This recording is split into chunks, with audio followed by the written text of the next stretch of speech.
sitting in the car with the top down downtown, waiting for a ride from a friend. We're gonna go up to the downtown deli, but we're downtown now, so we gotta go around town. It's 7:27 Friday, early Sunday morning, and it's just about 9:45. We had to hitch a ride from a guy named Guy, but his real name really wasn't Ben. We really couldn't stop cause we never really left, and Phil couldn't drive an automatic. We had to play a tape cause we didn't have a tape deck, and radio was just getting static. So we pulled off the road for an ice cream Monday and got a drink of jelly instead. And then we talked to this guy who we hardly even knew, who was really good friends with me and Fred.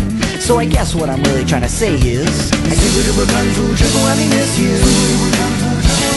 I super kung fu triple whammy miss you. So it's me, Joe, John, Judy, Jay, Jeff, and Jen, and we're all going fishing in the pool.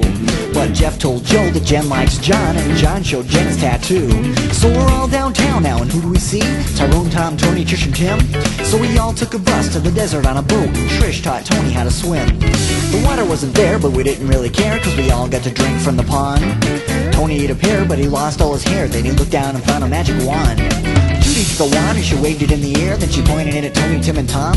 And then right before our eyes, Tony, Tim, and Tom turned into Dennis, Dave, and Don. So I guess what I'm really trying to say here is I super kung fu triple whammy miss you. I super kung fu triple whammy miss you.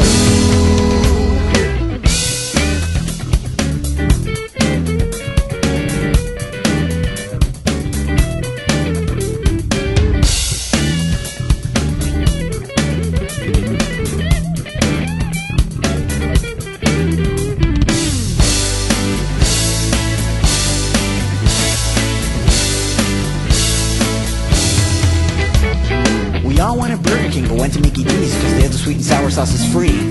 Dennis took a nugget and he covered it with dirt and waited till it grew a chicken tree. So we're sitting on a bus singing Oregon or Bust, and we realized we're heading toward LA. And then Judy made a sound and we all turned around in our seats so we could go the other way. Unfortunately for us, the bus's name was Gus, so we all ended up somewhere in Lassiter. We were pretty confused, but we had nothing to lose, so I pulled out my trusty flux capacitor. We went back in time, back to 8:45, right before our story here started. We got back okay, except for poor Jay, who was lost in a time warp when he farted. Now we're all back in time, so our story never happened, but we admit we had a lot of fun. But since it isn't real and you listen to it all, if I were you, I'd feel kinda dumb. And the moral of this story is, I super kung fu triple whammy miss you. I super kung fu triple whammy miss you.